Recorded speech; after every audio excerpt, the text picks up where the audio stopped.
ఎవరు ఈరోజు ప్రార్థన? వెంకటేశప్ప. ఆహా!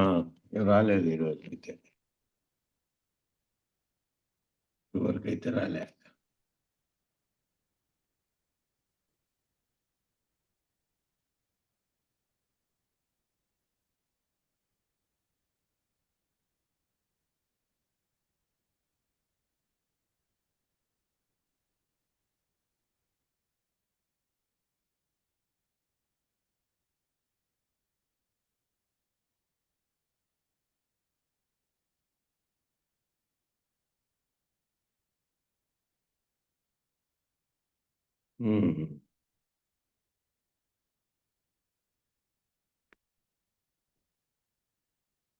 సరేనన్నా చెప్పు నువ్వే ప్రార్థన. రాలేదు నేను. సరేలేనా. ఓం గురుర్బ్రహ్మ గురుర్విష్ణు గురుర్దేవో మహేశ్వర గురు సాక్షాత్ పరబ్రహ్మ తస్మై శ్రీ గురవే నమః.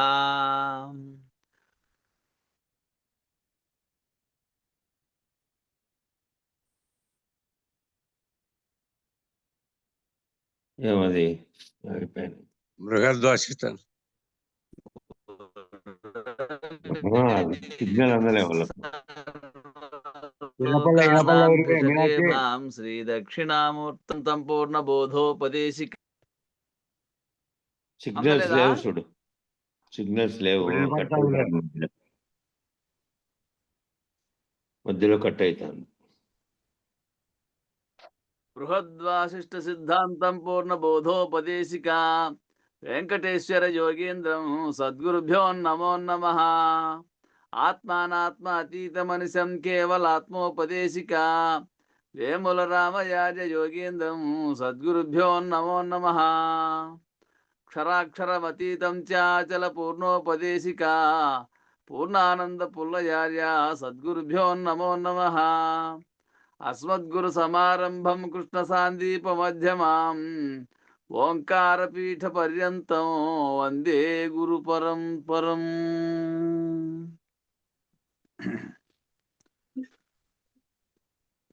గురుడు లభించేనమ్మా గురి తెలిపేటి గురుడు లభించేనమ్మా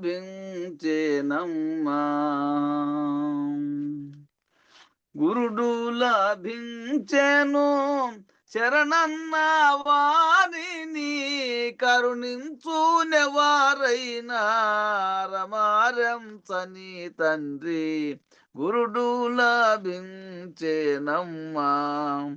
గురి తెలిపేటి గురుడు లభించెనమ్మా.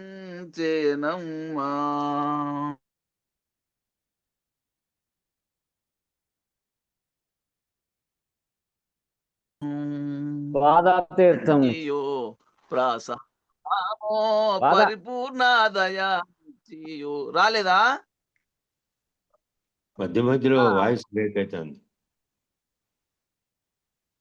వేరే చెప్పండి, అన్నయ్య చెప్పమను. లేదు వస్తాను లేదు అను ఇంక వస్తాను అయిపోతుంది.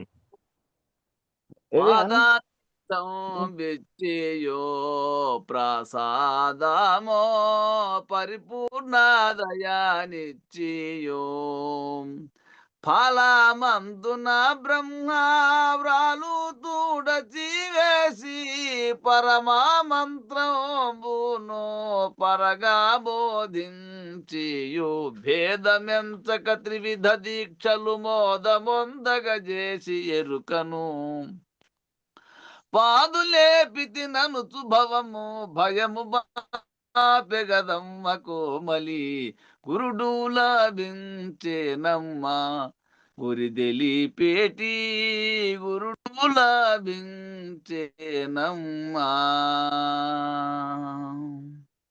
నేననేకాంకారము లేనిది యాని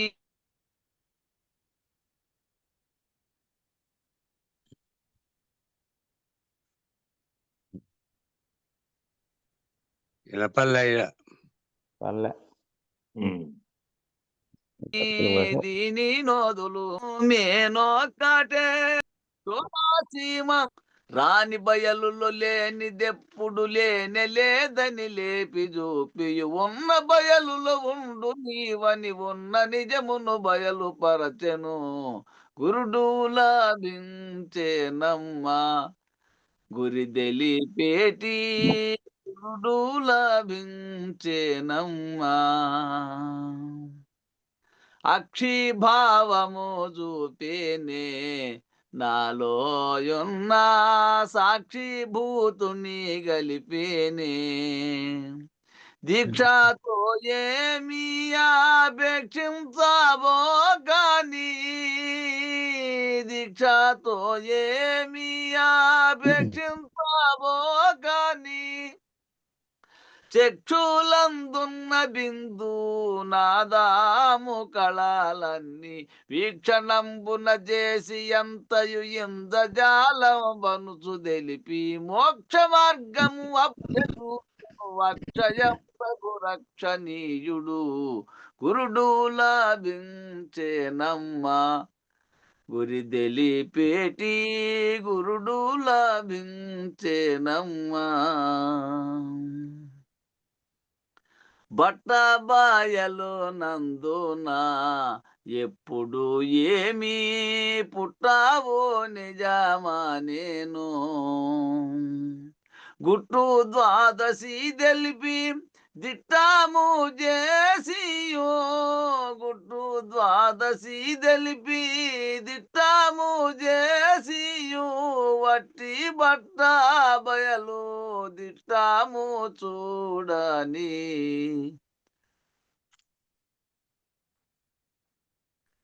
రట్టు చేసేటి ఎరుకనెప్పుడు బట్ట బయలు నట్టుపోవు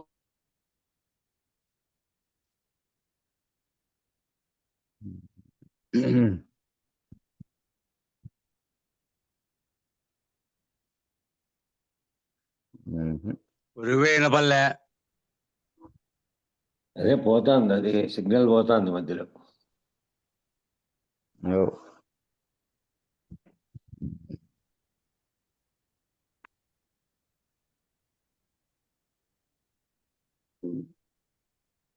మీనాచి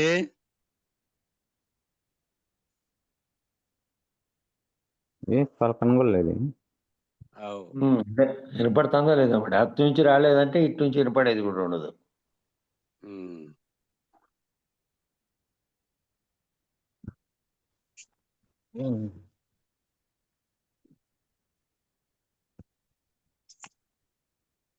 మ్యూట్ అయిపోయాయి ఇప్పుడు. మొత్తమే అంతేనా? చాలేదు.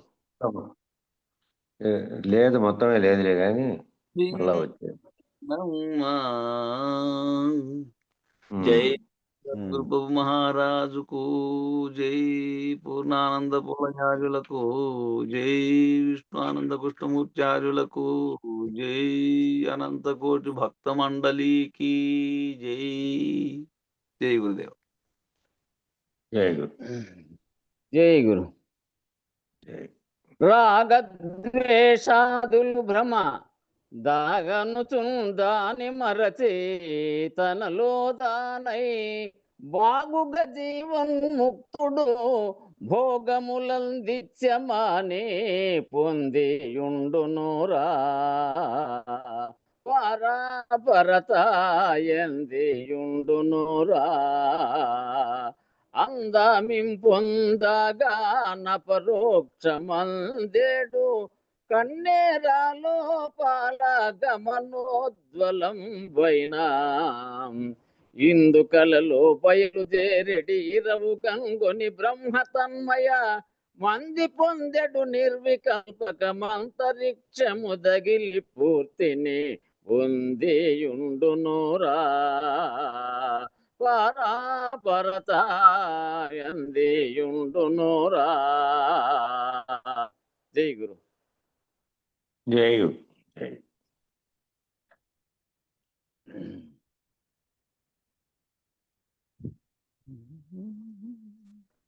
జై గురు స్వామి. జై గురు. అందరికీ జై గురమ్మ. జై గురు.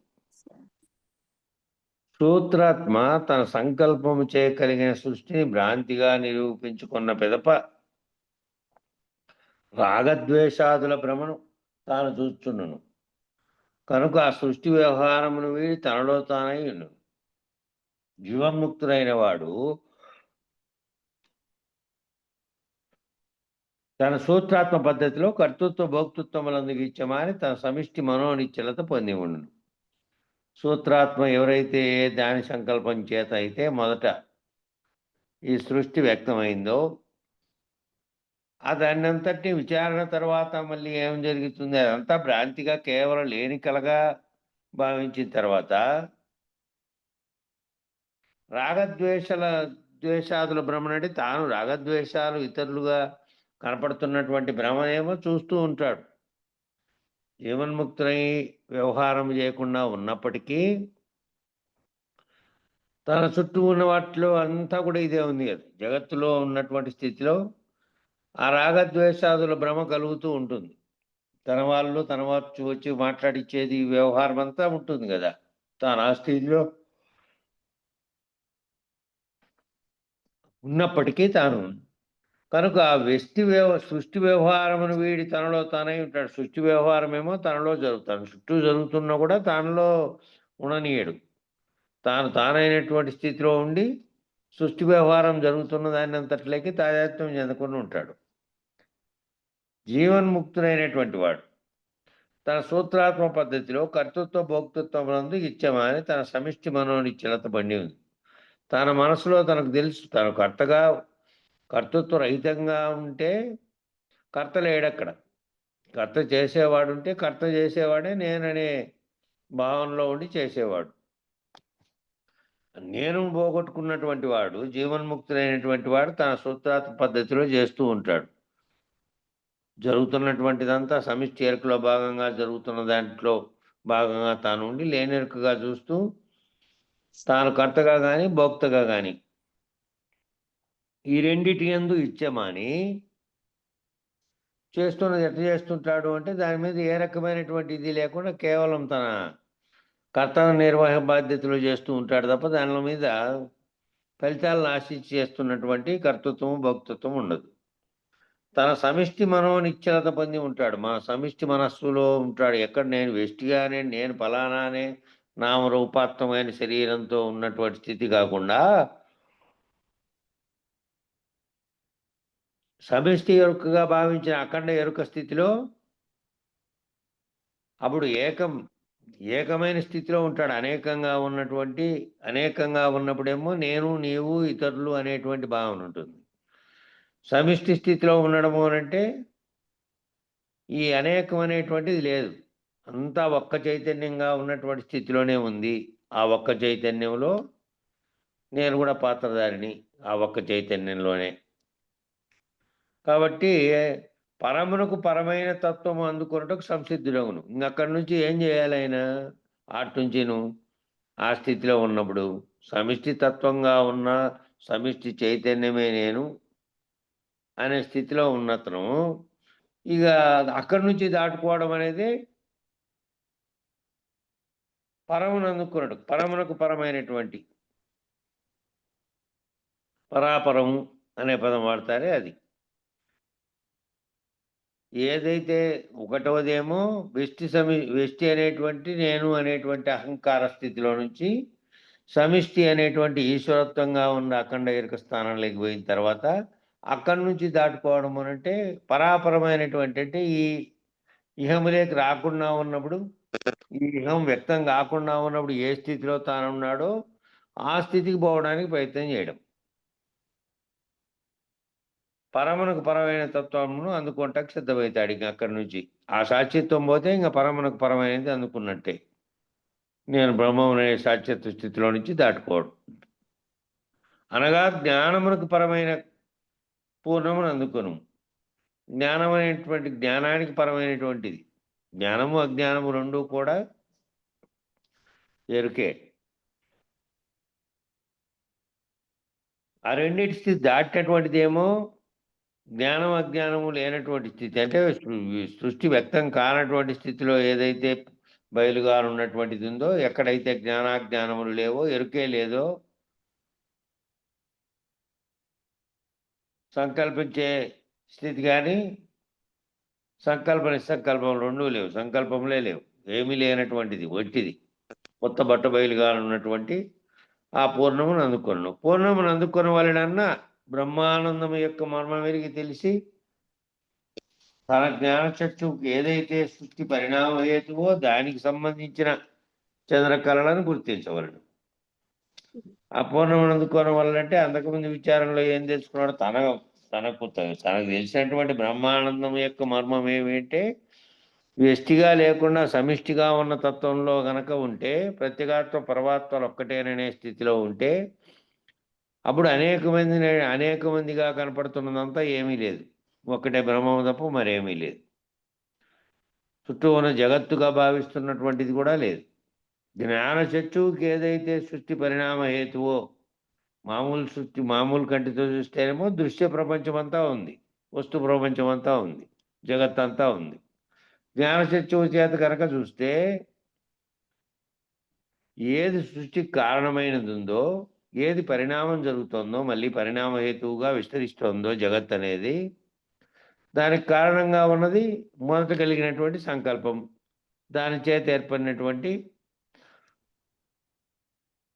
మిగతా పంచ తన్మాత్రలుగా ఉండి పంచభూతాత్మకమైనటువంటి కార్యజగత్తు అంతా ఏర్పడింది. దానికి పరిణామానికి కారణం ఏమిటో మొదట కనుక్కొని దానికి సంబంధించినటువంటి చంద్రకళలు ఎక్కడైతే కళలన్నీ కలుగుతున్నాయో ఆ చూసేటువంటి దాంతో సర్వ జగత్తుకు ఉన్నటువంటివన్నీ ఏర్పడుతున్నది ఎక్కడి నుంచి, ఏ కంటితో అయితే చూస్తూ ఉంటే కనపడుతున్నాయో ఆ కంటితో చూసేటువంటి విధానం కాకుండా జ్ఞాననేత్రంతో చూసినటువంటి విధానంలో ఈ చంద్రకళలన్నీ లేనివయ్యి, ఈ కనపడుతున్నటువంటి దృశ్య ప్రపంచం అంతా లేనిదయ్యి బయలందు చేరేటి యుక్తి కనుక్కోవాలని, బయలులో చేరేటువంటి యుక్తి కనుక్కోవాలి.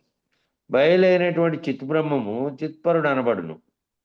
బయలైనటువంటి చిత్బ్రహ్మం ఏమవుతుంది, చిత్పరుడు. చిత్తం పరముకు చేరుకున్న తర్వాత చిత్తం అనేది లేదు. ఇంకా చిత్తము అనేది తాను కింది స్థితిలో జగత్తుకు భావించినప్పుడు తాను బ్రహ్మము అనేటువంటి స్థాయిలో నుంచి కూడా దాటుకుంటే తాను బ్రహ్మం అనేది కూడా చిత్తమే కాబట్టి ఆ చిత్పరుడు అవుతాడంటే ఆ స్థితిలో నుంచి కూడా దాటుకున్నవాడు చిత్పరుడు అవుతాడు. ఆ చిత్పరతతో తన్మయం పొందినచో అదే నిర్వికల్పం. ఏది చిత్పరం అని చెప్పబడిందో ఆ బయలుతో తన్మయం ఉంది. నిర్వికల్పంగా ఉంటే సంకల్ప వికల్పాలు లేవు దానికి. ఇంకా చిత్తరహితమైనటువంటి స్థితిలో చిత్పరుడు కావాలని అంటే ఇక బయలు ఏ విధంగా ఉన్నదో ఎట్టి కదలికలు లేకుండా, అక్కడ ఏ కదలికలు లేవు, ఏ కళలు లేవు, ఏ ఊహలు లేవు, అది నిర్వికల్పంగా ఉంది. ఇది సూత్రాత్మ స్థితి యందు సమిష్టి మనస్సుకు కలిగినటువంటి సహజ నిర్వికల్పం. ఈ సూత్రాత్మ స్థితి అంటే సృష్టికి కారణమైనటువంటి వస్తువుగా ఉన్నటువంటి బ్రహ్మముగా ఉన్న స్థితిలో నుంచి సమిష్టి మనస్సుగా ఉన్నదే, ఏది సమిష్టి మనస్సుగా ఉందో, వ్యష్టి మనసుగానంటే మళ్ళీ నేను నీవు అనేది అవి రహితమైనటువంటి బ్రహ్మ మానస స్థితిగా ఉన్నటువంటిది ఏది అంటే సమిష్టి మనస్సు. దానికి కలిగినటువంటి సహజ నిర్వికల్పం. నిర్వికల్పం ఎట్లాంటిది అంటే సహజంగా బయలుగా ఉన్నటువంటి స్థితిలో ఏ రకమైనది ఏమీ లేదో ఆ స్థితి తన భావనలే పోయి ఉండడం. ఇంకా ఆ స్థితిలో సహజంగా ఉండే నిర్వికల్పం ఉండడం. అట్టి సహజ నిర్వికల్పమైన బట్టబయలును తగిలి, అట్లా సహజమైన నిర్వికల్పమైనటువంటి బట్టబయలు ఎప్పుడు కూడా సహజ నిర్వికల్పంగా ఉంది. బట్టబయలు కాకుండా ఎరుక స్థితిలో ఉన్నటువంటివన్నీ కూడా సంకల్ప స్థితిలో ఉన్నాయి. ఇవి సంకల్పాలను రహితం చేసుకొని పోయేదంతా విచారణ ద్వారా చెప్పబడింది. విచారణ ద్వారా దాన్ని తెలుసుకొని అధిగమించిన తర్వాత ఏదైతే బట్టబయలులో సహజమైన స్థితి ఉందో అది నిర్వికల్పం అనేది, ఆ సహజ స్థితి రావాలి తనకు. ఆ సహజ స్థితి అంటే ఎట్టి పరిస్థితుల్లో ఏ విధమైనటువంటి దీంట్లో ఉన్నా జీవన్ముక్తులు మళ్ళీ తన చుట్టూ అన్నీ జరుగుతూ ఉన్నప్పటికీ తనలో ఏంటంటే సహజమైన నిర్వికల్ప స్థితే ఉండాలి. చుట్టూ ఏమీ జరగనట్టుగా, తాను వ్యవహారంలోకి ఏ దాంట్లోకి కూడా దృష్టి పెట్టనట్టుగా జ్ఞాన దృష్టితో వీటన్నిటికీ అతీతమైనటువంటి సహజ పద్ధతిని అలవర్చుకొని ఉన్నటువంటి వాడై ఉండాలి. అట్టి సహజ నిర్వికల్పమైన బట్టబయలు దగ్గర చిత్స్వరూపం నుండి విముక్తమవుటే పూర్ణం. చిత్స్వరూపం అంటే చిత్తం ఏదైతే వ్యవహారాత్మకంగా మారి ఈ అఖండ ఎరుక అనే తెలివిని కలిగి ఉందో, అఖండ ఎరుక అనే సాక్షిత్వ స్థితిలో ఉందో, దాంట్లో మళ్ళీ మామూలుగానే ఆ సంకల్పాలు తాత్కాలిక విరమణ చెందినటువంటి భావన ఉన్నప్పటికీ అది ఎప్పటికైనా కూడా మళ్ళీ సంకల్ప వికల్పాలకు రెండింటికి లోనయ్యే అవకాశం ఉంది. దాని రహితమైనటువంటి స్థితి, దాని నుంచి కూడా విముక్తమైనటువంటి స్థితే పూర్ణము.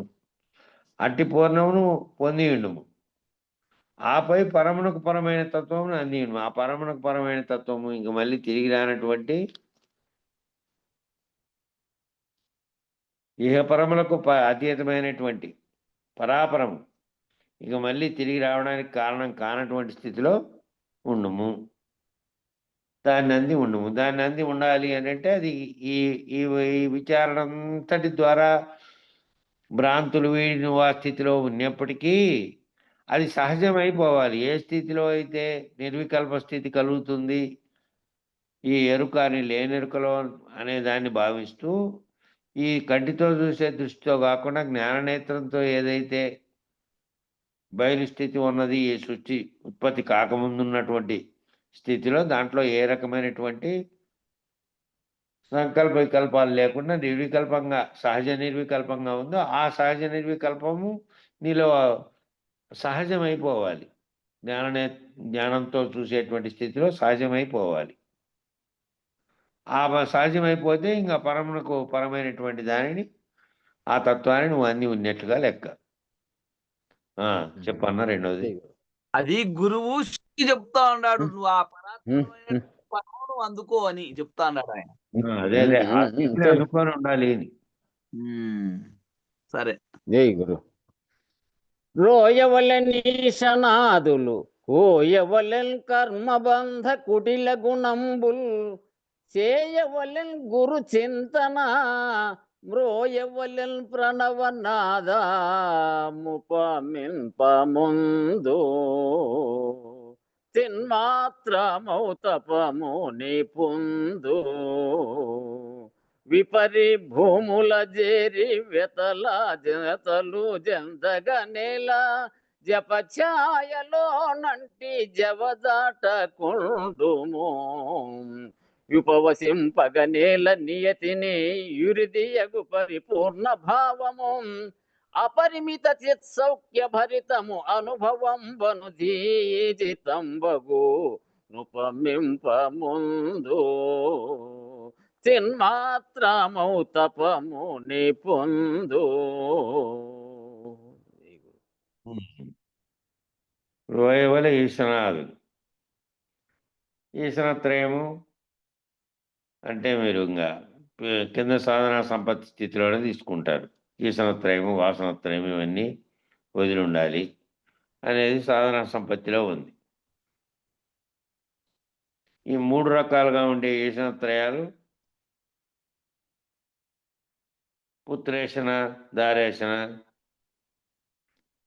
ధనేషణ అనేటివి ఈశనత్రయాలు చెప్పింటారు. సాధనా సంపత్తిలోనే మీరంతా తెలుసుకుంటారు.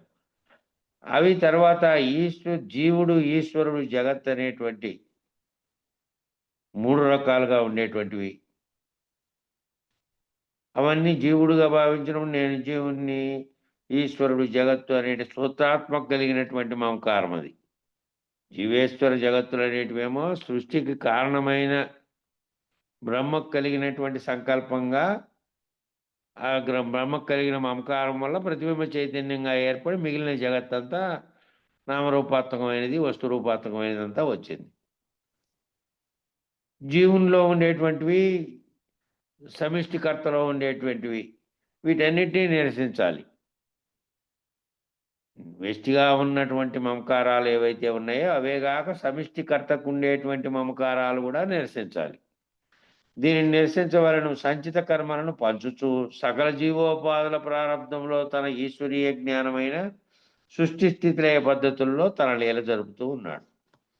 ఆ ఈశ్వరుని కర్తృత్వం ఏ విధంగా ఉందంటే, ఈ సృష్టికి వ్యాప్తం చెందినటువంటి సృష్టిలో సకల జీవుల జీవోపాధులు ఏవైతే చేస్తున్నాయో తాను కర్తృత్వం చేస్తున్నాను అనేటువంటి కర్తగా ఆ ఈశ్వరీయ జ్ఞానంగా ఉన్నటువంటి దాంట్లో జరుగుతున్న సృష్టి స్థితిలయ పద్ధతుల్లో ఈ కింద జరుగుతున్నది ఏంటి అంటే ఆ ఈశ్వర లీల అని అంటుంటారు చూడు. ఈశ్వర లీలగా జరుగుతుందంటే సమిష్టిగా ఈ బ్రహ్మాండం అంతటి దాని వ్యవహారంలో అది ఉంటే జీవుడు దానితో తాదాత్మ్యం చెంది తాను ప్రతిబింబ చైతన్యంగా ఉండి ఈశ్వరునికి ప్రతిబింబ చైతన్యంగా ఉండి అన్నిట్లోనూ తాను వ్యవహారం చేయడం వల్ల అతనికి ఏమవుతుంది, కర్మల వల్ల తాను చేస్తున్నటువంటి దానివల్ల సంచిత కర్మలు ఈ జన్మలో చేసినవన్నీ రాబోయే జన్మకు సంచిత కర్మ, రాబోయే జన్మకు ఆగామి కర్మలుగా మారుతాయి. ఈ జన్మలో కొన్ని పాతక సంచిత కర్మలు, ఇప్పుడు ప్రారంభ కర్మలు, వీటన్నిటి ఖర్చు కాగా మిగిలిపోయినవన్నీ ఆగామి కర్మలుగా మళ్ళీ సృష్టి స్థితి లయాలలో తిరుక్కుంటూ ఉంటాడనమాట. అట్టి సంచిత కర్మ వలన సూత్రాత్మైనట్టి తనకు కర్మబంధం ఏర్పడుతున్నది. ఈ సంచిత కర్మలన్నీ ఎవరు చేస్తూ ఉన్నారు? ఈ జీవులే చేస్తున్నవే అయినప్పటికీ అనేక మంది జీవులు చేస్తున్నటువంటి దాంట్లో కేవలం తారకుడు కర్తగా ఉన్నటువంటి దాంట్లో అయినప్పటికీ కూడా సమిష్టిగా ఉన్నటువంటి సమిష్టికర్త అయినటువంటి ఈశ్వరుడేమో బ్రహ్మాండ సృష్టికి సంబంధించిన కర్మ నిర్వర్తిస్తున్నాడు అక్కడ. జీవుడేమో నేననే కర్తృత్వంతో కర్మ నిర్వహిస్తున్నాడు ఇక్కడ. కాబట్టి దీన్ని తెంచివేయవలను. ఈ సమిష్టి వెష్టి కర్మలు రెండింటిని తెంచివేయాలి అంటే చేస్తున్నటువంటి నేననేటువంటిది లేకుండా పోవాలి. ముందు తాననేటువంటి వెష్టి కర్మలలో నుంచి వెష్టిగా తాను లేకుండా పోతే సంచిత కర్మలు కానీ ఇప్పుడు జరుగుతున్న దాంట్లో ప్రారంభ కర్మలను కానీ తనకు ఆపాదించుకోడు. తాననేవాడు లేడు. తాను ఏ విధంగా లేదంటే తాననే మేనుతో తాదాత్మ్యం చెంది శరీరంతో దాంతో ఏర్పడినటువంటి చుట్టూ ఉన్న బంధాలతో తాదాత్మ్యం చెందినందువల్ల ఆ మమకారాలు ఏర్పడుతున్నందువల్ల వాటితో చేస్తున్న కర్మల వల్ల ఆ బంధాలు వచ్చినాయి, దానివల్ల కర్మలు వచ్చినాయి అనుకో. సమిష్టిగా ఉన్న స్థితిలో నుంచి పోతే ఆ సమిష్టిలో మళ్ళీ సృష్టికి సంబంధమైన కర్మలు వచ్చినాయి. సృష్టికి స్థితి చెందడానికి మళ్ళీ అది వ్యాప్తి చెందడానికి కారణమైనటువంటి బ్రహ్మాండానికి అంతటికి పంచభూతాత్మైన వాటి యొక్క కర్మలన్నీ కూడా నిర్వర్తిస్తున్నది పరోక్షంగా ఆ ఈశ్వరుడైన ఏ సంకల్పం? సమిష్టి సంకల్పం. కాబట్టి సంచిత కర్మలే ఈశ్వరుని లీలకు హేతు అని తలచుట కూడా అవిద్యయే. ఈ సంచిత కర్మలు ఆ ఈశ్వరుని లీలకు హేతు అని తలచుట, ఈశ్వరుడే చేపిస్తున్నందువల్ల నేను చేస్తున్నాను కాబట్టి నేను చేసిన దానికి అంతటిని ఈశ్వరునికి ఆపాదించి ఈ కర్మలు నిర్వర్తించేది నేను కదా. సమిష్టిగా ఉన్నటువంటి పంచభూతాత్మక ప్రపంచానికి దాని చర్యలు అవి జరగడానికి ఈశ్వరుడు కారకుడు అయినాడు. కానీ వెష్టిగా నీవు చేసే కర్మలు దానికి ఈశ్వరుడు సమిష్టిగా ఉన్నటువంటి బ్రహ్మాండాన్ని నడిపిస్తున్న దాంట్లో నీవు మళ్ళీ తాదాత్మ్యం దేంతో చెందావంటే నేననే దానితో తాదాత్మ్యం చెందావు. కాబట్టి నువ్వు కేవలం చైతన్యమై ఉండి మూలా విద్య వల్ల శబరితపై కర్మబంధం ఏర్పరచుకున్నాడు.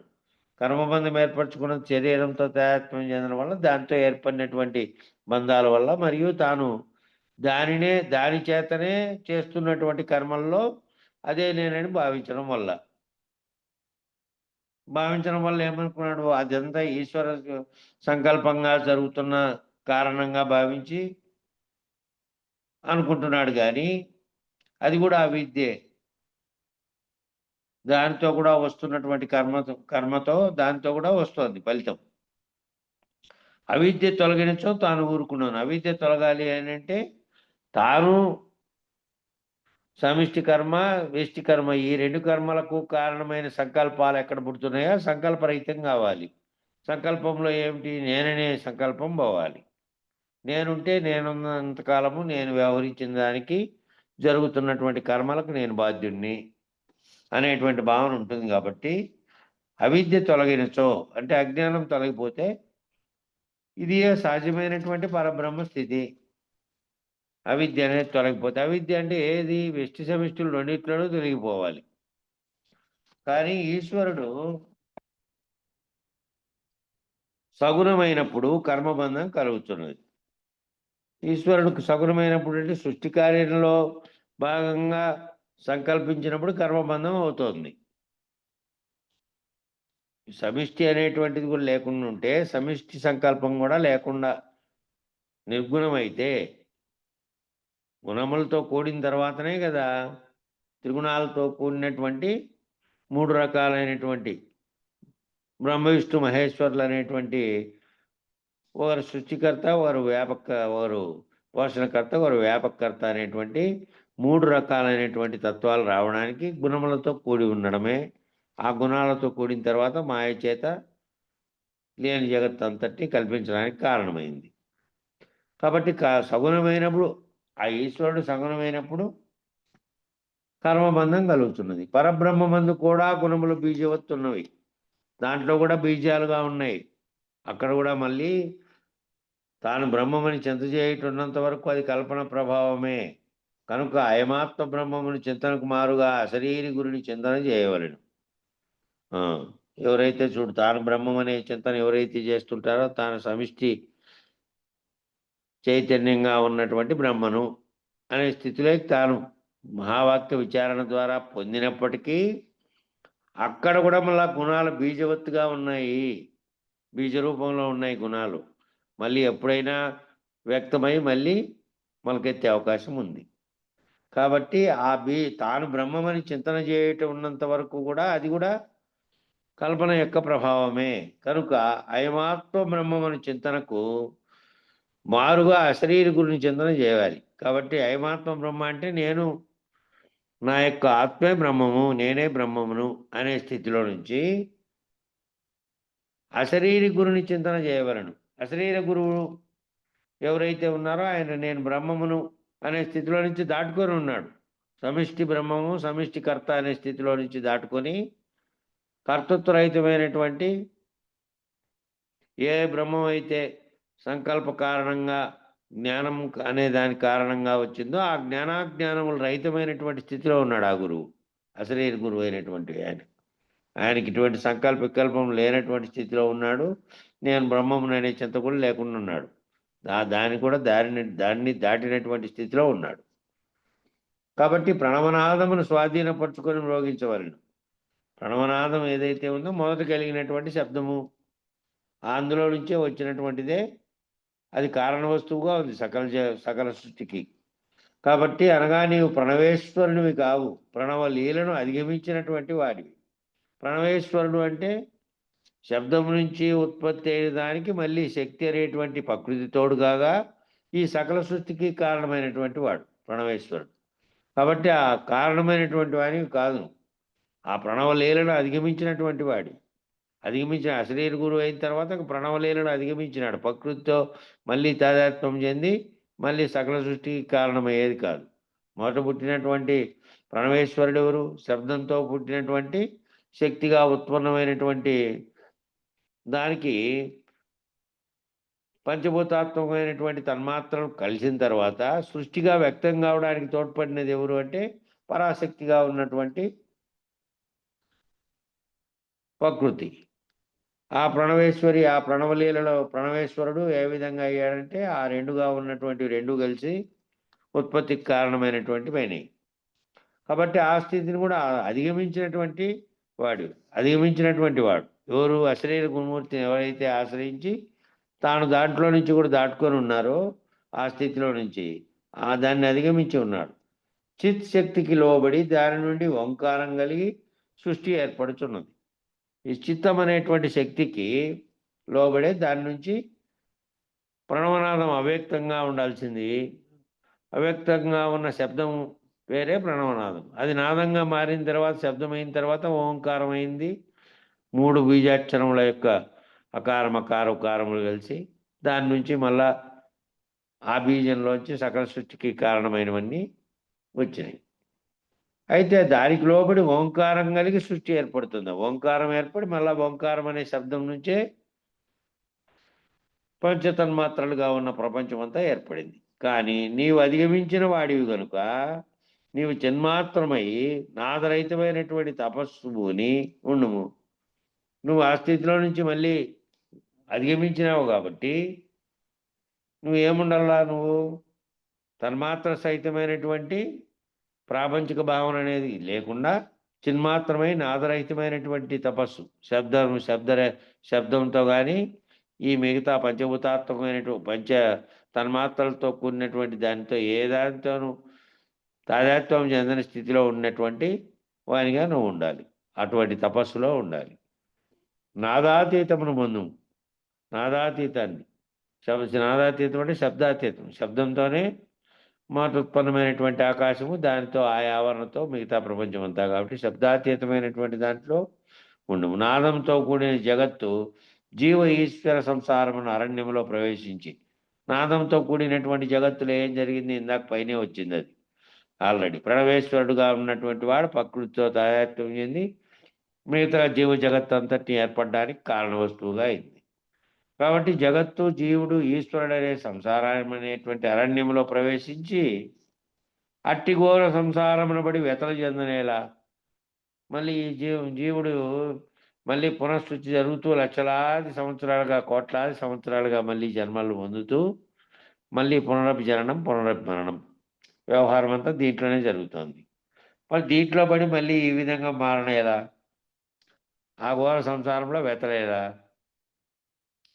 కాబట్టి సోహం జపమును మానగా గురుకృప చేయగలిగిన నాదాతీత జపమునంటి ఎండుము.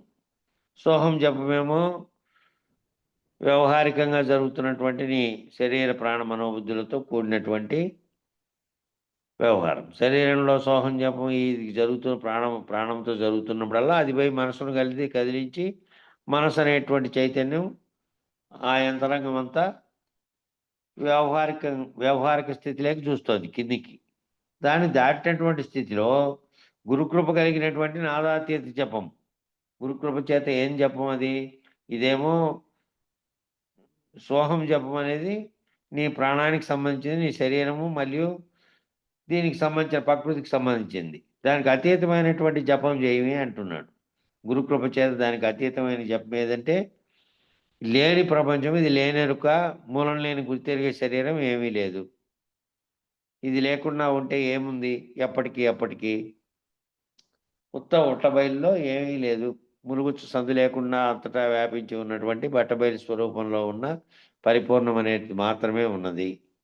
ఆ రెండు మంత్రాల యొక్క అంతరార్థంగా బోధించినటువంటి భావమునే అదే జపం. ఇంక నీకు గుర్తుపెట్టుకోవాల్సిన జపం ఏమిటంటే నాదాతీతమైనటువంటి జపం.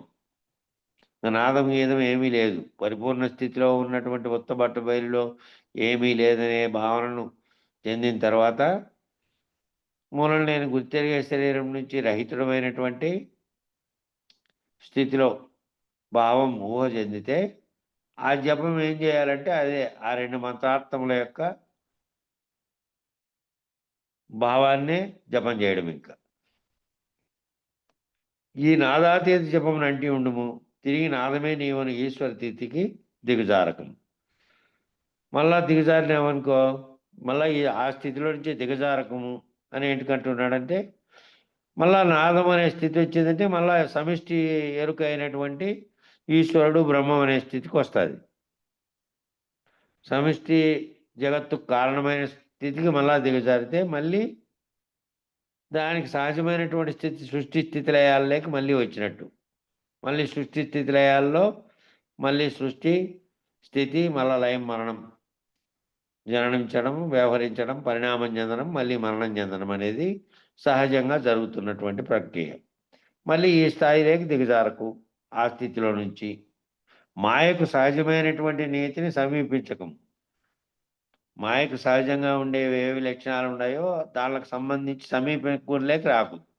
సమీపంలోకి వచ్చినా కూడా మళ్ళీ దాని చేత తాయత్వం చెందే స్థితి వస్తూనే ఉంటుంది. కాబట్టి ఎప్పుడు ఏ వ్యవహారంలో నీవు శరీరం ఉన్నంతకాలం నువ్వు చుట్టూ ఉన్నటువంటి వారితోనే ప్రవర్తించి ఈ జగత్తుతో మళ్ళీ శరీరం పోయేదాకా నువ్వు ఏ భావంతో ఉండాలంటే ముందు శరీరం ఏ విధంగానన్నా ఉండని శరీరంలో ఏ భావం గురుమూర్తి చేత బోధించబడి నీవు ఈ తాదాత్మ్యం అంతటిని రహితపరుచుకొని ఏ స్థితిలోకి పోయినావో ఆ స్థితిలో నుంచి మళ్ళీ దిగిరాకు. మళ్ళీ ఈ మాయకు సహజమైనటువంటి ఏవైతే మాయకు సహజం ఏమిటి అంటే సృష్టి స్థితి లయాలనేటువంటి గుణాలతో కూడినటువంటి వ్యవహారం అంతా మాయకు సహజమైనది. కాబట్టి దాని సహజమైనటువంటి మాయకు సంబంధించిన దాంట్లో సమీపించకు. సృష్టి నియమాలను విస్మరించము. సృష్టి నియమాలతో కూడినటువంటి దాంతో వ్యవహరిస్తున్నావంటే సృష్టిలో భాగంగా వ్యవహరిస్తున్నావని అర్థం. సృష్టిలో భాగంగా వ్యవహరించినంత కాలము దానికి సంబంధించినటువంటి పరిణామ వికారములన్నీ జరుగుతూనే ఉంటాయి. సృష్టిలో నేను భాగము అని వ్యవహరిస్తే సృష్టికి సంబంధించిన పరిణామ వికారములన్నీ నీలో అంటే ఉత్పత్తి స్థితి లయలు 3 జరుగుతూ ఉంటాయి. 3 జరుగుతూ ఉండి దానితోనే కర్మలు నిర్వర్తిస్తూ మళ్ళీ ఆ కర్మ ఫలితాలని దానికి అనుగుణమైనటువంటి ఉపాధిని ధరిస్తూ జన్మలెత్తుతూ ఉంటుంది. కాబట్టి సృష్టి నియమాలను విస్మరించు అంటే సృష్టికి అతీతమైన భావనను గురుమూర్తి చేత పొందిన తర్వాత దాంట్లో నుంచి మళ్ళీ దీనికి సంబంధించిన భావనలేకి రాకు. అచ్చట ఉపవసించకము. వసించడం అంటే నివసించడం, ఉపమం అంటే దానికి దగ్గరగా నివసించడం. కాబట్టి ఈ సృష్టి నియమాలకు సంబంధించిన దాంట్లో దగ్గరగా కనుక నివసించితే అది మళ్ళీ మాయ చేత పడదోస్తుంది. ఏ నియమము కర్తవ్యము లేని త్రిపుటి రహితమే దృఢమైన పరిపూర్ణ భావం. దృఢమైనటువంటి పరిపూర్ణ భావం ఏమిటి అంటే నియమము కర్తవ్యము ఈ నియమాలతో కూడినాయి. ఆ నియమాలతో సహా ఈ కర్తవ్యం ఏదైతే నేను కర్తలని భావించి వ్యవహారం చేస్తున్నావో ఈ రెండూ కూడా కర్తగా భావించి చేసేది, నియమాలను బట్టి చేసేది, రెండూ కూడా ఏమవుతాయి అంటే ఆ రెండు కర్తృత్వము అనేటువంటి నేను అనేది ఉండి చేస్తాయి. ఆ చేయకుండా ఉండేది ఏ విధంగా ఉంటుందంటే జరుగుతున్న పనిలో ఉదాసీనత ఉంటుంది. దాని పట్ల తాదాత్మ్యం చెందకుండా చేస్తుంటాడు. అవసరాల నిమిత్తమై ఏ విధంగా వ్యవహారిక జీవితంలో శరీరానికి ప్రొద్దున లేచినప్పటి నుంచి నీ నిత్య నైమిత్య కర్మలు చేస్తున్నావో దానివల్ల ఏ లాభము ప్రత్యేకమైనది ఏమీ ఆశించకపోయినప్పటికీ శరీరానికి సంబంధించిన పళ్ళు దొంగకోవడం కాటి నుంచి శుభ్రత చేసుకోవడం కాటి నుంచి తినేదాని కాటి నుంచి వ్యవహారం అంతా కర్తగా నిర్ణయం తీసుకొని ఆశ చేతాని కాకుండా నిత్య నైమిత్తిక కర్మలు చేసినట్టే ఉదాసీన పద్ధతిలో ఏదో చేస్తూ ఉన్నట్టుగా చేస్తూ ఉన్నావు, కర్తవ్యం లేకుండా నియమాలు లేకుండా. ఆ కర్తవ్యము నియమాలు లేకుండా చేసేటువంటి త్రిపుటి రహితమే దృఢమైన పరిపూర్ణ భావం. త్రిపుటి అంటే ద్రష్ట తానుండి దాన్ని చూస్తూ ద్రష్ట దృష్టి దృశ్యం 3 పనులు ఒకటే చేస్తున్నాడు కదా. అట్లా ద్రష్ట ఉండి చేస్తే నేనున్నాననే భావనతో కర్తగా ఉన్నాననే భావనతో ఉండి చేస్తున్న పని పట్ల తాదాత్మ్యం చెంది ఈ పని నేను చేస్తున్నాను అని లాభాపేక్ష చేత ఏదైతే చేస్తావో అది మళ్ళీ కర్తృత్వం అవుతుంది. కాబట్టి కర్తృత్వం అయితే మళ్ళీ భోక్తృత్వము ఫలితము 3 ఉంటాయి దానికి. కాబట్టి త్రిపుటి రహితమైనటువంటి దృఢమైనటువంటి పరిపూర్ణ భావము. దృఢమైన పరిపూర్ణ భావం అంటే దానితో ఏ రకంగానూ మళ్ళీ సృష్టికి సంబంధించినటువంటి నియమాలు ఏవైతే ఉన్నాయో వాటితో తాదాత్మ్యం చెందకుండా లేనెరుకలో ఎరుక రహితమైనటువంటి వాడు ఏ విధంగా ఉంటాడు లేనెరుకలో ఉన్నట్టుగా ఉండాలి. జాగ్రత్తలో కూడా సమాస్థితిలో ఉన్నట్టు ఉండాలి. కాబట్టి ఆ పరిపూర్ణ భావమే అపరిమితమైనటువంటి చిత్ సౌఖ్యం. ఏ పరిపూర్ణ భావం ఉందో దాంట్లో ఇంకే ద్వంద్వములు లేవు. దాంట్లో సుఖదుఖములు కష్ట నష్టములు వ్యవహారాత్మకమైనటువంటి ద్వంద్వాలన్నీ లేవు దాంట్లో. ఇంకా ఆ పరిపూర్ణ భావంలో అపరిమితమైనటువంటి చిత్ సౌఖ్యం అంటే దానికి పరిమితులు అనే ఆవరణలన్నీ దేంట్లో ఉన్నాయంటే జీవుడుగా ఉండి భావిస్తున్నటువంటి దాంట్లోనే ఉన్నాయి. జీవుడి స్థానంలోంచి ఈశ్వరుడి స్థానంలో 2 స్థానాలలోంచి దాటుకున్నటువంటి పరాత్పరమైనటువంటి దాంట్లో చిత్తములకు సంబంధించినవి ఏమీ లేవు. చిత్ సౌఖ్యం ఏమిటి అంటే అక్కడే అన్నారు. దీంతో తాదాత్మ్యం చెందేది కాదు అది. దీని రహితమైన చోట దానికి ఏ ద్వంద్వములు లేవు కాబట్టి దాంతో ఇది చెందేదే లేదు. దుఃఖము కష్టము నష్టము అనేటువంటి ఏ రకమైనటువంటి లేదు. అమితమైనటువంటి చిత్ సౌఖ్యం ఏంది అంటే దాంట్లో ఏమీ లేనటువంటి ఖాళీగా శూన్య ప్రదేశంలో ఏ విధమైనటువంటి ఆచ్ఛాదనతో సహా ఏమీ భావం కూడా లేదో ఆ భావరహిత స్థితిలో నీ చిత్తంలో ఏంటి కలుగుతాయి? ఏమీ కలగవు. గాఢంగా నిద్రించినప్పుడు ఏ దుఃఖం ఉంది నీకు? గాఢంగా నిద్రించినప్పుడు దుఃఖమే కాదు సుఖంగా ఉంది అని కూడా తెలియదు. మళ్ళీ మెలకు వస్తే తెలవాల్సిందే. గాఢంగా నిద్రపోయినప్పుడు సుఖంగా ఉంది అనేది కూడా గుర్తులేదు. దుఃఖం అనేది అసలు లేదు, అసలు భావన చెందడానికి చైతన్యమే లేదు. కాబట్టి అపరిమితమైన చిత్సౌఖ్యం పరిపూర్ణ భావంతో ఉన్నప్పుడేమో జగత్తుతో తాదాత్మ్యం చెందని స్థితిలో నువ్వు ఉంటే కనుక నీ చిత్తానికి ఏ రకమైనటువంటి ద్వంద్వాలు లేవు, కాబట్టి ఏమీ లేదు ఆడ, అపరిమితంగా ఉంది ఆనందంగా చిత్సౌఖ్యం. నాదాంతమైన చిత్ సమాధి అందే నిరతిశయమైన సౌఖ్యం. నాదాంతమైనటువంటి శబ్దంతో కూడి లేనటువంటి చిత్ సమాధి. శబ్దంతో కూడి ఉన్న సమాధి అంటే సమాధి స్థితిలో ఉన్నప్పటికీ సమాధి స్థితి ఏ విధంగా ఉంటుందంటే బాహ్యంగా జరుగుతున్న వ్యవహారాలని తనలేకి తాదాత్మ్యం కానివ్వనటువంటిది. బాహ్యంలో శబ్ద స్పర్శ రూపరసగంధాలతో కూడినటువంటి వ్యవహారాలన్నీ జరుగుతుంటాయి. కాబట్టి ఏ శబ్దము కళ్ళు మూసుకొని చేస్తున్నావు, కళ్ళు మూసుకొని ఉన్నప్పటికీ ఎక్కడి నుంచో వచ్చే శబ్దాలు వస్తున్నాయి అనుకో, ఎక్కడో ఒకటి మైకులో పెట్టారు, ఎక్కడో తప్పెట్లు కొడుతున్నారు, ఎక్కడో ఇంకోటి జరుగుతోంది. వాటి వైపుకు మనసుమైన తాదాత్మ్యం అక్కడ జరుగుతోంది. కాబట్టి నాదాంతమైన చిత్ సమాధి, శబ్దాలనే దానితోనే శబ్దాలు అనేటివి వినపడని స్థితిలో ఉండాలి లోపల. ఆ చిత్తం అనే సమాధి చెవులతో వినేటివి కానీ ఇంకో దానితో జరిగేటివి కానీ పంచభూతాత్మకంగా తెలియబడే వాటితో స్పందన జరగనటువంటి స్థితిలో ఉండాలి. అట్లా ఉండే సమాధి అందే నిరతిశయమైనటువంటి సౌఖ్యం, ఏ అతిశయాలు లేనటువంటి సౌఖ్యం అది. ఈ సౌఖ్యభరితమైనటువంటి అనుభవంలో సూత్రాత్మ సమిష్టి బుద్ధి జయించబడింది. సూత్రాత్మ అనేటువంటి సమిష్టి బుద్ధి అనే ఈశ్వరీయ భావంగా ఉన్నటువంటి బ్రహ్మము అనేటువంటిది లేదు, సమిష్టిగా ఉన్న బుద్ధి విశ్లేషిస్తుంది. అక్కడ జీవుడుగా ఉన్నప్పుడేమో మనసులో కలిగే చిత్త చాంచల్యాలు ఏ దానికి కారణమైతేనో దాన్ని బుద్ధితో విశ్లేషణ జరుపుకొని జీవుడుగా ఉన్నటువంటి భావంతో ఉంది. సమిష్టిగా ఉన్నప్పుడేమో సమిష్టికర్త అయినటువంటి ఈశ్వర భావంతో ఉన్నప్పుడు తాను బ్రహ్మం అనేటువంటి దాంతో ఉంది. ఆ బుద్ధి ఏదైతే సూత్రాత్మ యొక్క సమిష్టి బుద్ధి అనే దాన్ని జయించబడి ఉంది, అంటే దాని సృష్టికి కారణమైనటువంటి సమిష్టి బుద్ధి అనే దాంట్లో నుంచి కూడా దాటిన స్థితిలో ఉన్నాడు ఇంకా. కాబట్టి దాన్ని జయించబడింది. జయించబడి అంటే మళ్ళీ వ్యవహారంలోకి రానటువంటి స్థితిలో ఉంది. అయమాత్మ ఆం బ్రహ్మస్మి స్థితిలో నుంచి దాటిపోయి ఆ సమిష్టి సాక్షిత్వ స్థితిలో నుంచి కూడా దాటుకొని దాన్ని జయించబడినటువంటిది ఉంది. మళ్ళీ సృష్టికి కారణమైన దాంట్లోకి రాదు. మళ్ళీ వ్యష్టి భావన సమిష్టి భావన రెండు భావాలు లేవు ఇంకా. ఆ రెండింటిని దాటబడినటువంటి స్థితిలో ఉంది. ఆ గురుమూర్తి చేత కృప చేత నువ్వు దాటుకొని ఉన్నావు అక్కడి నుంచి. ఇంకా మళ్ళీ దాని దగ్గర సమీపంలో కూడా రాదు ఇంక అది. దీని కొరకు నాదాతీతమై కేవల చిన్మాత్రమై సోహం జపమును బదులుగా అశరీర గురి చింతనాయనడి తపస్సు పోయి చిత్సౌఖ్యమును పొందేండుము. మరి దీని కొరకు మళ్ళా నాదాతీతమై కేవల చిన్మాత్రమై సోహం జపమును బదులుగా సోహం అనేది చేసుకుంటూ కొంతమంది ఈ సోహం జపంలో ఏమవుతుంది, తాను లేనటువంటి స్థితి కనుక్కోవాలని మనసును స్తంభింపజేసి చేస్తారన్నప్పటికీ ఆ వ్యవహారంలో దాని మీద దృష్టి పెట్టి, అంటే ఏది లోపలికి పీల్చుకుంటున్నటువంటి గాలి బయటకు వదులుతున్నటువంటి గాలి మీద దృష్టి పెట్టి బాహ్య చింతన లేనటువంటి స్థితిలో ఉన్నప్పటికీ అది దానితో తాదాత్మ్యం అది పోయి ఆ ఊపిరి పోయి ప్రాణంతో కలుగుతోంది. కాబట్టి ప్రాణము మనోబుద్ధులు అన్నీ వ్యవహారంలో ఉంటాయి. కాబట్టి వాటితో చేయకుండా సోహం జపం స్థితిలో కాకుండా అశరీర గురు చింతన ఎనడి తమస్సు భూని.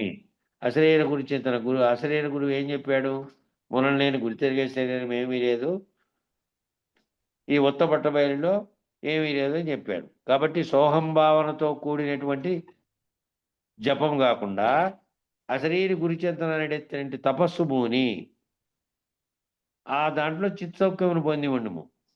దాంట్లో చిత్సౌఖ్యమును పొంది ఉండము అంటే ఈ వ్యష్టి సమిష్టి భావనైనటువంటి జీవేశ్వరుల దాని నుంచి దాటుకొని ఉండము. అక్కడి నుంచి దాటుకొని ఉండు. ఆ దాటుకొని ఉన్నటువంటి చిత్సౌఖ్యంలో పొంది ఉండు తపస్సు. అదే తపస్సులో ఉండు. ఏది ఆ గురువాక్యం చేత ఏదైతే నిన్ను రహితపరిచినటువంటి స్థితిలో నువ్వు ఉన్నావో ఆ స్థితిలోనే ఆ మంత్రార్థమైనటువంటి భావాలతోనే ఊహను గుర్తిరిగి దాంట్లో ఏదైతే తెలియబడి ఉన్నావో ఆ స్థితిలో ఉండవు. మళ్ళీ ఈ జపం అనేటువంటి ఈ సోహం జపం అనేటువంటి స్థితిలో కాకుండా ఆ స్థితిలో ఉండు అని. ఈ స్థితిలో ఏమో ఈడ దీని మీద దృష్టి పెట్టావు కాబట్టి ఈ దృష్టి కదలికలకు కారణమైన దాని వైపు కూడా పోతుంది. సోహం జపంలో ఉండి దాని వైపుకే మనసు కలిగి ఉన్నప్పటికీ అది మనోబుద్ధులతో కూడుకొని ఉన్నది కాబట్టి మళ్ళీ వ్యవహారాత్మకమయ్యే అవకాశం ఉంది కాబట్టి గురు చింతన అశరీరి గురి అనే చింతన అనేది తపస్సులో ఉండు, అక్కడ చిత్సౌక్యాన్ని పొందు, అందులో నుంచి దిగిరాకుండా అని చెప్తున్నాను. చెప్పన్నాను. వారాసి నీదు మానవుడా రయతన రెండు కరములాడించు గదా తీరంబునందు తొండును కూరిమి నారీతి బయలు క్రుమ్ము చుండుమురా పైకొని నీళ్ళు ప్రమ్ము చుండుమురా ఇమ్ము దప్పాకి ఊరేడు జగమూల కృమ్మోరు మది బట్టి కుంభించియుండుము నమ్ము సద్గురు మూల మంత్రము నాసికాగ్రపు చూపు బయలగు సొమ్ము చిన్మయముని విడవక సొమ్మి సిల్లక కృకుటి మధ్యను కృమ్ము చుండుమురా పైకొని నీళ్ళు ప్రమ్ము చుండుమురా.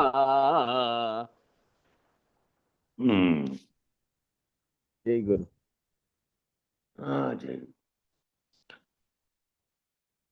పెద్ద జలరాశిని ఈదుచు దాటివాడు తన రెండు చేతులతో నీటిని గట్టిగా కొట్టుచు వెనుకకు నెట్టివేయచు ఎప్పటికప్పుడు తన చుట్టూ ఉన్న నీటిని మాత్రమే పట్టించుకొనుచున్నాను. ఓ పెద్ద చెరువులోనో లేకపోతే ఎక్కడో ఆ ఈదేవాడు ఆ గట్టుకు చేరాలి కాబట్టి ఆ గట్టుకు చేరే కోసం ఏం చేస్తాడు అంటే రెండు చేతులతో నీటిని గట్టిగా వెనక్కి నెట్టుకుంటూ ఈదుకుంటూ వెళ్ళిపోతాడు. ఎందుకంటే తాను గట్టుకు చేరాలి, లేకపోతే మునిగిపోతాడు. అందువల్ల పెద్ద జలరాశి, అందుకే ఎక్కడ ఈదినా కూడా సముద్రాన్ని ఈదడం అనేది అసంభవం అని చెప్పారు. ఎందుకంటే ఆ సముద్రం అనే జలరాశిలో ఇక్కడ అక్కడ చెరువులో ఉన్నట్లు దగ్గరలో గట్లు ఉండవు, గట్టు చేరుకునేకి. దాంతో జలచరములతో కూడినటువంటి పోరాటంతో సహా అన్నీ ఉంటాయి. పడవల్లో పోయే వాళ్ళకు కూడా అంత సులభమేమీ కాదు. అట్లుంటుంది అది, సముద్రం లాంటిది. ప్రపంచాన్ని అందుకే దాంతో పోల్చారు. సంసారాన్ని కూడా సాగరంతో ఎందుకు పోల్చారంటే అంత కష్టమైనది సులభమైంది కాదు అని. కాబట్టి పెద్ద జలరాశిని ఇదాలంటే దాటేవాడు ఏం చేస్తాడంటే రెండు చేతులతో నీటిని గట్టిగా కొట్టుచు వెనకకి నెట్టివేయచ్చు ఎప్పటికప్పుడు తన చుట్టూ ఉన్న నీటిని మాత్రమే పట్టించుకుంటాడు. ముందు తన చుట్టూ ఉన్న నీళ్ళే, దాంట్లో నుంచి ముందుకు పోతా పోతా పోతా పోతా ఉంటే అట్టే ఈదుతూ ఉంటే ఎక్కడో అక్కడ చేరుకుంటాడు గట్టుకు. దానిలోనే పట్టించుకుంటూ ఉంటాడు. తన చుట్టూ ఆక్రమించుకున్న నీటిని మాత్రమే కుమ్ముచు తాను ఏం చేయాలి? ఆ నీటిని కుమ్మడం అంటే మొత్తం చెరువులో నీళ్ళన్నీ ఓసారి అనలేడు. తన చుట్టూ ఉన్న నీళ్ళని అనుకుంటూ పోతే ముందు తన చుట్టూ ఉన్న స్థితిలో నుంచి ముందుకు దాటుకుంటూ దాటుకుంటూ దాటుకుంటూ మొత్తాన్ని దాటేకి అవకాశం అవుతుంది. ఆ తన చుట్టూ ఆక్రమించుకున్న నీటిని మాత్రమే కుమ్ముచు వెనక్కి నెట్టివేయచ్చు. తాను నీటిపై తేలి ఉంటాడు. తన నీటిపై ముందు తేలి ఉంటేనే ఈ నీళ్ళని వెనక్కి తాను దాటుకునే అవకాశం ఉంటుంది, లేదంటే మునిగిపోతాడు. ఎంత దూరమైనను ఈ విధంగా చేయాల్సిందే. బయటపడే వరకు కాసేపు విశ్రాంతి తీసుకుని అంతాలంటే ఆడ విశ్రాంతి తీసుకుంటే ఆడే మునిగిపోతాడు. ఇంకా కాబట్టి ఏడా లేదు, ఇంక విశ్రాంతి అనేది లేకుండా ఎంత దూరమైనా దాటుకునేదాకా ఈ విధంగా చేయొచ్చు. ముందుకు సాగిపోదు. చివరకు జలరాశిని దాటి తీరం చేరును. చివరకు ఆఖరికి ఏమవుతుంది అంటే ఆ లాస్ట్కు ఆ జలరాశిని దాటుకొని ఆ తీరంలోకి చేరుకుంటాడు. అదే విధముగా ఎరుక అనే జలరాశిలో ఆ ఎరుకను జలరాశి అనుకోండి. ఆ ఎరుకలోంచి దాటిపోవాలంటే ఇంక విరామం లేకుండా ఈదితే తప్ప మధ్యలో ఎక్కడ విశ్రమించినా మునిగిపోతాడు. అది బావిలో అయినా చెరువులో అయినా ఏడైనా సరే బయటపడేదాకా ఈదాల్సిందే. కాబట్టి ఎరుక అనేటువంటి జలరాశిలో తన చుట్టూ ఆక్రమించుకున్న ఎరుకను కుమ్ముచు ఆ ఎరుకే జలరాశి అనుకోండి. ఆ జలరాశిలో పడినారు మీరు, బయటపడేదాకా ఈదాల్సిందే కదా. కాబట్టి ఆ బయటపడే చుట్టూ ఆక్రమించుకోండి ఎరుకను కుమ్ముచు వెనుకకు నెట్టుచు దాన్ని వెనుకకు తీసుకుంటూ ఆ ఎరుకలో మునగకు తేలియాడచునున్నచో దాన్ని దాటే వరకు తేలియాడుతూ ఉండాల్సిందే. మళ్ళీ దాంట్లో మునిగిపోతే ఇంక మళ్ళీ బయటకు వచ్చేది లేదు కాబట్టి దాన్ని దాటుకునే వరకు ఓవైపు తేలియాడుతూనే ఒకవైపు మళ్ళీ దాన్ని వెనక్కి నెట్టుకుంటూ దాంట్లో నుంచి ఒక్కొక్క అడుగు ముందుకి దాటుకుంటూ దాటుకుంటూ దాటుకుంటూ పోతాడు. తనకు తెలియకుండానే ఎంత దూరమైనను ప్రయాణం చేసి ఎరుకను దాటిపోవును. తనకు తెలియకుండానే ఎంత దూరమైనా సరే అట్లే ఒకవైపు ఏమో ప్రాణం నిలబెట్టుకోవడానికి తేలియాడచ్చు, ఒకవైపు ఏమో చుట్టూ ఉన్నటువంటి జలాన్ని తోసుకుంటూ ఏ విధంగా పోయినాడో ఆ విధంగా ఎరుకను దాటిపోవును. ఈ ఎరుకను అంటే మా ప్రారంభంలో నేను నా చుట్టూ ఉన్న జగత్తు అంతా కంటికి కనపడుతుంది కాబట్టి దానితో తాయత్వం చెందినా కాబట్టి దాంట్లో ఉన్నా తెలియక మళ్ళీ నేనెవరు అనే ప్రశ్న కలిగిన తర్వాత నాకు మూలం ఏమిటి, నేను ఎక్కడి నుంచి వచ్చినా, మళ్ళీ నేను రావడానికి కారణమైన ఈ బ్రహ్మాండం ఎక్కడి నుంచి వచ్చింది, దానికి కారణమైన వస్తువు ఎక్కడొచ్చింది, దాని మూలాలన్నీ కనుక్కుంటూ భ్రాంతులు వీడుకుంటూ పోవడమే నువ్వు ఈదనం. ఇది మళ్ళీ వెనక్కి రాకుండా ఆ ఎరుక అనే జలరాశిలోంచి నెట్టుకుంటూ మొత్తం ఎరుకను లేకుండా చేసుకోవడం అనేదే బయటపడడం. కాబట్టి ఈ భ్రాంతులన్నీ నేను కాడ మొదలైన భ్రాంతులు, బ్రహ్మాండంలో ఉన్నటువంటి సర్వభ్రాంతులు, ఆఖరకు సమిష్టి ఈశ్వరుడు ఎరుక అనేటువంటి సమిష్టి ఎరుక అనే ఈశ్వరుడు అనే భావాన్ని కూడా దాటుకొని పోవాల్సిన స్థితి ఉంది. కాబట్టి ఎరుకను ఈ దాటుటకు నిరంతరము ఈదులాలి. ఈ నాణాలు ఈ మూనాళ్ళు అని నీ భావనలో నీ పనిలో ఏ పని చేసుకుంటున్నప్పటికీ నీకు సంబంధించిన వ్యవసాయమో పనులో ఏవన్నా చేస్తూ ఉన్నప్పటికీ కూడా ఈ భావనలో ఈ ఎరుక నుంచి రహితమయ్యేటువంటి ఏదైతే గురువు మంత్రం ఉపదేశించి నీకు చెప్పాడో ఆ బయలు స్వరూపంగా ఉన్నటువంటి నిస్సంకల్ప స్థితిని, దాని భావనను దాన్ని గుర్తు చేసుకుంటూ నిరంతరము వ్యవహారంలో ఈదు ఆ పూర్తిగా దాటుకునే వరకు. ఈదుకు కావలసిన నేర్పుతో ఎరుకపై తేలేడి స్థానమును నిలుపుకొనుచు 14 లోకములను సంచరించును.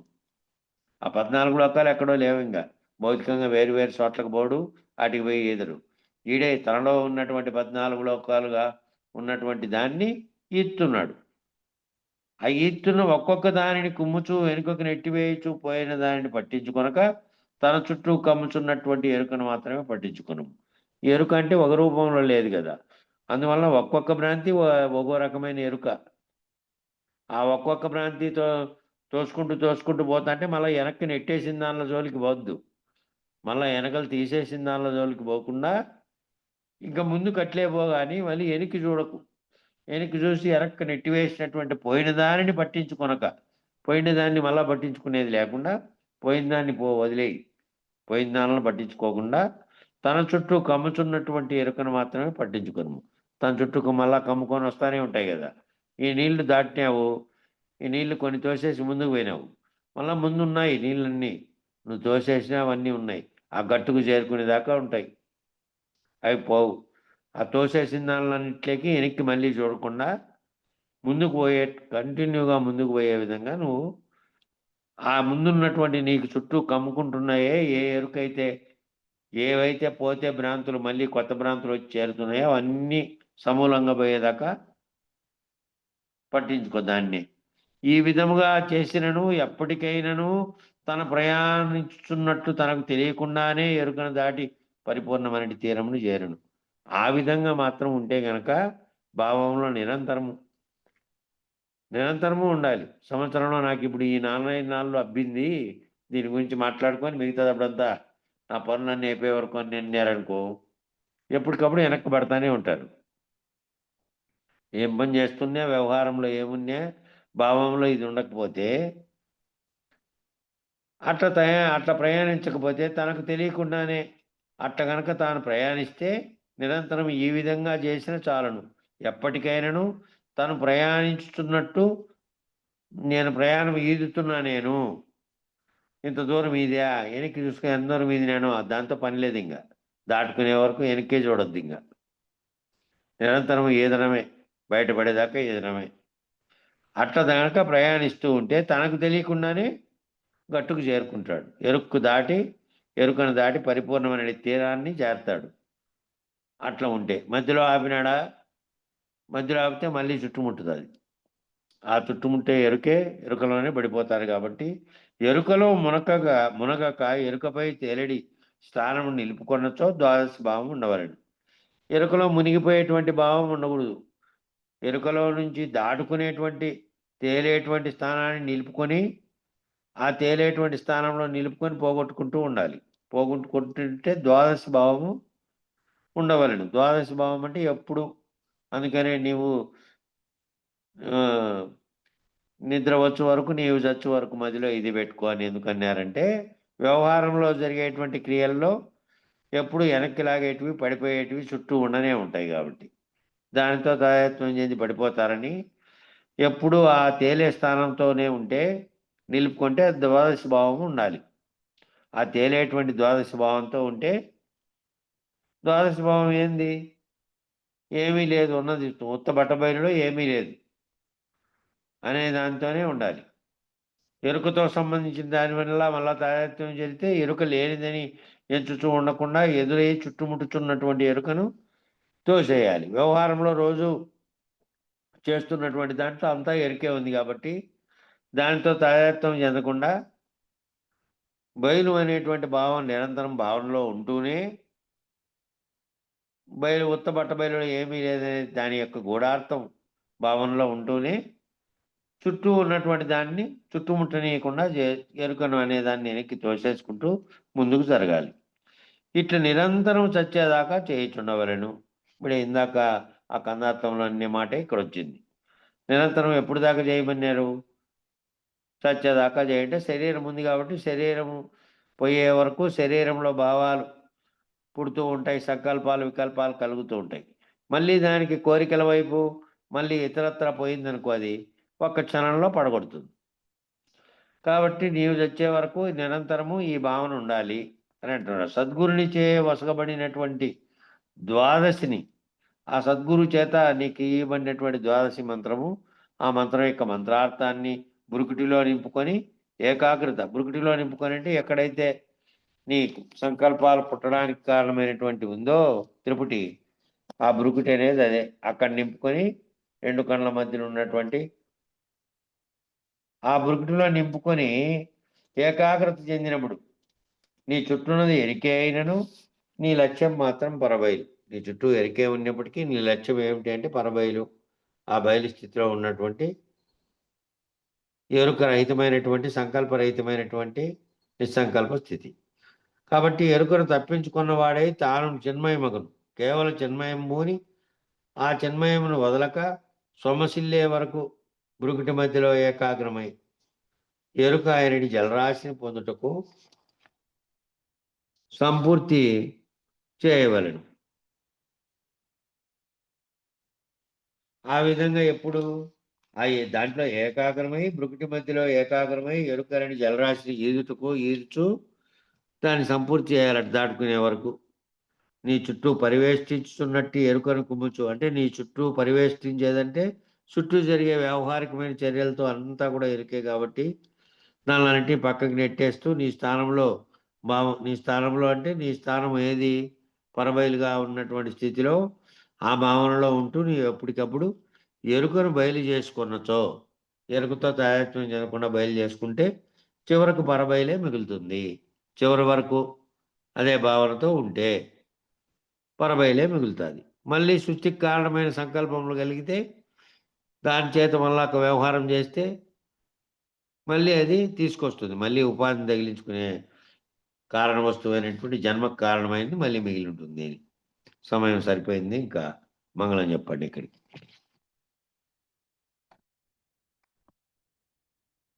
ఈతకుండా ఉంటే ఏమవుతాడు? మునిగిపోతాడు. అది అది ఎప్పుడైతే నాకు తెలిసిందిలే తెలియబడిందిలే ఇంకేం దాంట్లో అవసరం లేదని ఎవరైతే దాన్ని అనుకోకుండా ఉంటారో మళ్ళీ ఇవన్నీ వచ్చి దానికి కప్పుకుంటా ఉంటాయి. నీళ్ళలో పడినోడు చుట్టూ అంతా ఎరుకు సంబంధించినవి ఉంటాయి కదా వ్యవహార ప్రపంచం. అట్లా అట్లా.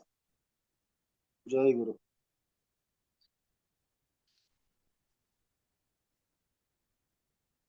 జై గురు స్వామి. మంగళం మంగళం చెప్పండి. ఇంకా లేనట్లున్నాడు దీంట్లో, మ్యూట్ లో ఉన్నాడో పైన మరి ఏమైనా చెప్పలే హలో చెప్పు చెప్పు ఏమబ్బా గురునకు మంగళమనరమ్మ గురుమూర్తిని గనుగొనరమ్మ హలో కనులార ఈతనికి భక్తితో మురియుచు మ్రొక్కిన మోక్షము చేకురు గురునకు మంగళమనరమ్మ మద్గురుమూర్తిని గనుగొనరమ్మ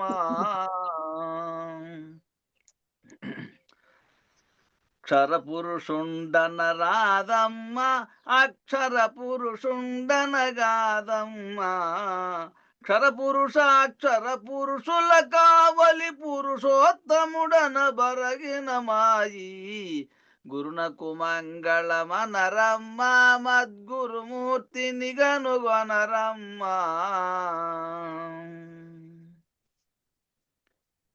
క్షేత్రజ్ఞుండన రాదమ్మ ఈ క్షేత్రమతండని గాదమ్మ క్షేత్రజ్ఞునిత క్షేత్రంబును ఏ మాత్రము దగులక పాత్రుడైన ఈ గురునకు మంగళమనరమ్మ మద్గురుమూర్తిని గనుగొనరమ్మ స్మరణ పురుషుడన రాదమ్మ విస్మరణ రూపుడనగాదమ్మ స్మరణ లేక విస్మరణ గాక తస్మరణ విస్మరణ ఎరుకలేని గురునకు మంగళమనరమ్మ మద్గురుమూర్తిని గనుగొనరమ్మ ఏకియనుటకన రాదమ్మ ఈ దేశమతండనగాదమ్మ అగంభావన కంఠ శొంఠులకు దేహముల తెరువు భూని గురునకు మంగళమనరమ్మ మద్గురుమూర్తిని గనుగొనరమ్మ పిండ రూపుడన రాదమ్మ బ్రహ్మాండ రూపుడను గాదమ్మ పిండాండ బ్రహ్మాండ భాండముల నిండియుండి అవి రెండుగాని గురునకు మంగళమనరమ్మ మద్గురుమూర్తిని గనుగొనరమ్మ జ్ఞాని అనుట కనరాదమ్మా అజ్ఞాని అనుట కది లేదమ్మా జ్ఞానములోన నొక్కటియు తానుగాక శూన్యానికి మీరిన గురునకు మంగళమనరమ్మ మద్గురుమూర్తిని గనుగొనరమ్మ యోగి అనుట కనరాదమ్మా మరి భోగి అనుట కని కాదమ్మా యోగి భోగి ఉద్యోగములంటని భాగవతాన్వయ భవ కృష్ణుండని గురునకు మంగళమనరమ్మ మద్గురుమూర్తిని గనుగొనరమ్మ మేలు కీడులన రాదమ్మా ఈ మేలు కీడులది కాదమ్మా కాలకూటముల కన్న మిక్కిలకు జాలమాంబవ్యత క్షణములో బాపిన గురునకు మంగళమనరమ్మ మద్గురుమూర్తిని గనుగొనరమ్మ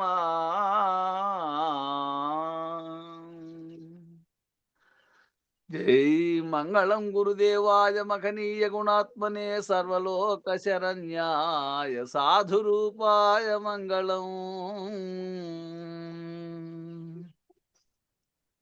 జై శ్రీ సద్గురు ప్రభు మహారాజుకు జై పూర్ణానంద పుల్లయాజులకు జై విష్ణుఆనంద కృష్ణమూర్త్యాజులకు జై అనంతకోటి భక్త మండలికి జై జై గురుదేవ హలో